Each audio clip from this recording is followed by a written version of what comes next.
And on to this story now. South Africa's average nominal take-home pay for January was 14,305 rands per month, which was 7.5% lower than the recorded period in January. This is according to the BankservAfrica Take-home Pay Index, which says the challenging economic environment continues to affect companies in South Africa who are operating under high-pressure conditions brought on by the ongoing load shedding and rising costs. I'm joined in studio now by Elize Kruger, who is an independent economist, also works closely with BankServ on these indices. Thank you very much, Elize, for joining us in studio.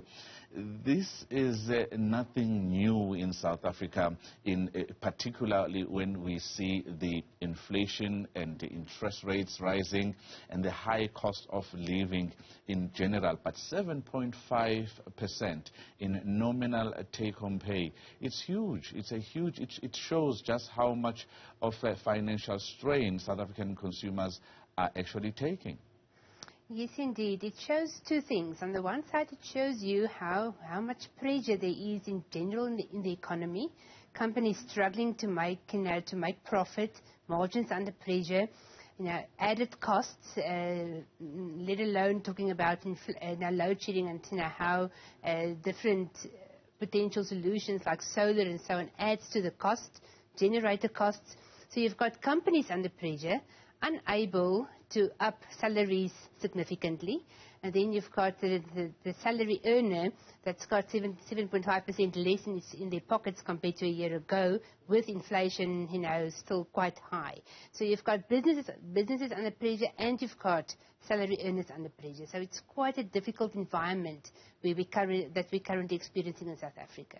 This is something that is quite strange, because we saw that from the Statistics South Africa's quarterly labor force survey, we added jobs in every quarter in 2022. We added 1.6 million jobs, over 1.6 million jobs or job opportunities in the past 5 quarters. But what this says to us is that if you have a job right now, do not expect a salary increase in 2023. Yes, let me say Stats SA's data indeed has been in line with BankServ's data, especially for 2022.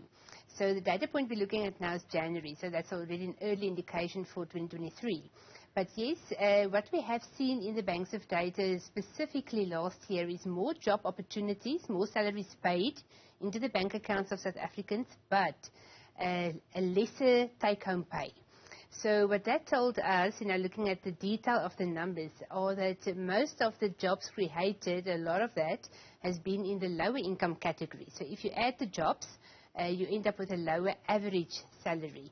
So how BankServ data is compiled, the take-home pay, is taking the total value of all salaries paid into the bank accounts of South Africans, that got cleared through BankServ as a clearinghouse, divided by the number of salaries. So it's a broad measure, I want to say.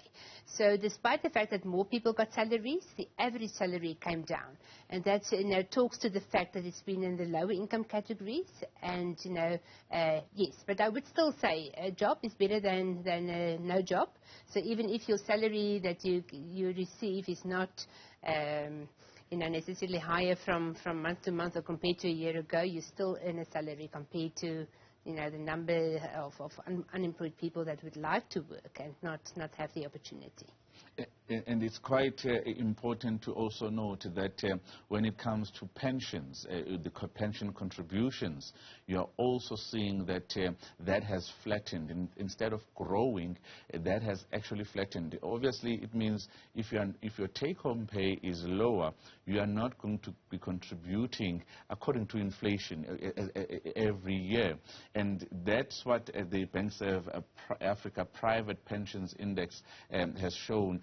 The flattening of that particular index, showing that pensions are not growing. Yes, perhaps I could give a bit more detail on the pension side, for the reason that I think there's a bit of positivity that one could highlight. So the pensions in nominal terms actually grew by 6.9% in January and kept up with inflation. in the sense that in real terms it was flat. It was flat indeed, but it didn't decline. Whereas on take-home pay, we saw actually declines on both real and nominal terms, before and after inflation. But the pension payment kept up, which is indeed positive. Now, pension is not the same amount as a salary. So pension is running at about 70% of your take-home pay. So, you will still have less in your pocket to live from if you're a pensioner. But the good news, if you look at the data trend, has been that it kept up somewhat with inflation. So when it comes to the strain that the economy is going through, companies are going through, the economic woes that we are seeing right now, these economic challenges are expected to prevail in 2023. What is an average earner in South Africa? What can they do to actually circumvent this particular no increase in salary payments for 2023? Yes, that's indeed a difficult spot to be in. I mean, I know, we are looking at a further increase in our fuel costs for this month. Just today, we've had a big chunk of an increase in the petrol price. We're still waiting for that 18.65% increase in electricity. And on top of that, we're all battling load shedding, and trying to get an alternative for the scenario that's currently playing out. So everything adds to the cost of living in South Africa, and then still food inflation is sitting in double digits. So it's hard out there. It's very difficult to give advice because it's difficult out there. And I think one could only say, to live conservative is perhaps, your only strategy at this point in time. And, from the very smallest, I would say, item, look at your budget, instead of going for takeaways and eating out, it's going for a picnic in the park. And, one will have to be creative in this environment to still have, to make the best of your money earned. But it's difficult. But perhaps one could also just add as a bit of a positive silver lining the fact that we are seeing inflation moderating into the rest of this year. So consumer inflation, reached an upper turning point in July last year. It has been coming down quite slow. One would have liked to see it dipping, properly. But we're down from, I think, 7.6 as the upper turning point to 6.9. And looking forward, and partly due to base effects, we should see headline inflation trending lower towards about 5.5 by end of the year. That will give us an average around 5.7 or so, compared to last year's 6.9. So that's a slight reprieve, but it's still inflation and it's still eroding purchasing power, but maybe less so compared to the previous year. And we started seeing this erosion of purchasing power from the heights of COVID-19. But that peak of inflation, as everybody has been talking about since November, is now there. It has peaked. It's going down. Does it mean that companies will have a space to maneuver and actually offer something in return for the hard work that people put in terms of in the way of salaries? Yes, I do think there are companies that are trying to compensate, for the high cost of living. But I also see out there that companies are under pressure. There's been many reports in the last 6 weeks or so where companies are saying, where they plan to spend capex in the next, 2-3 years. They're now changing strategy to become self-sufficient, to maybe put up solar plants for their own, usage.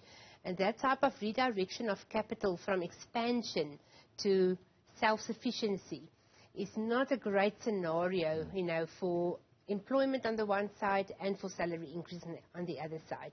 It's almost as if corporate South Africa is in a survival mode now.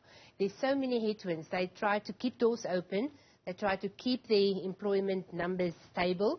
But it's not an environment conducive for higher employment levels and really for sizable salary increases. So I think they do try to give something, not nothing. But, it's hard out there. Elize, thank you very much for your time this afternoon. As we heard from the Stats SA yesterday, that although we added jobs to the South African economy at 169,000, take-home pay is not actually growing for those who are lucky enough to have jobs because of the challenging economic environment. And it is expected that 2023 will still be tough. Elize Kruger is an independent economist working closely with BankservAfrica on their take-home pay index.